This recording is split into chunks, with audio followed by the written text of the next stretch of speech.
Alors bonjour à tous, aujourd'hui nous continuons notre lecture du catéchisme de l'Église au travers du compendium et nous en sommes rendus maintenant dans la partie qui concerne la liberté de l'homme et nous allons voir donc qu'est-ce que la liberté? C'est la question numéro 363.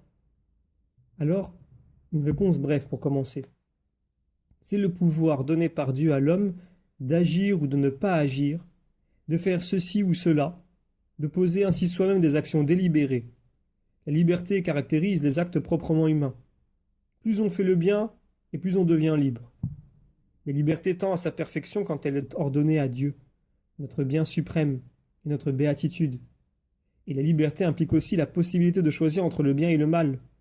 Le choix du mal est un abus de notre liberté, qui conduit à l'esclavage du péché. Alors, pour étayer ces propos, nous pouvons prendre les paragraphes 1730 à 1733 du catéchisme de l'Église qui nous disent ceci. Dieu a créé l'homme raisonnable, en lui conférant la dignité d'une personne douée de l'initiative et de la maîtrise de ses actes. Dieu a laissé l'homme à son propre conseil, pouvons-nous lire dans les Écritures, pour qu'il puisse de lui-même chercher son Créateur et, en adhérant librement à lui, parvenir à la pleine et bienheureuse perfection. Saint Irénée disait « L'homme est raisonnable et par là semblable à Dieu, créé libre et maître de ses actes. » La liberté et le pouvoir, enracinés dans la raison et la volonté, d'agir ou de ne pas agir, de faire ceci ou cela, de poser ainsi par soi-même des actions délibérées. Par le libre arbitre, chacun dispose de soi. La liberté est en l'homme une force de croissance et de maturation dans la vérité et la bonté.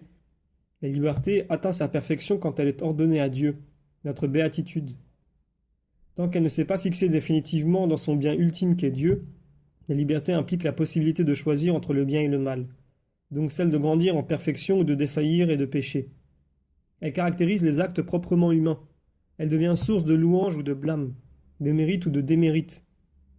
Plus on fait le bien, plus on devient libre. Il n'y a de liberté vraie qu'au service du bien et de la justice. Le choix de la désobéissance et du mal est un abus de la liberté et conduit à l'esclavage du péché.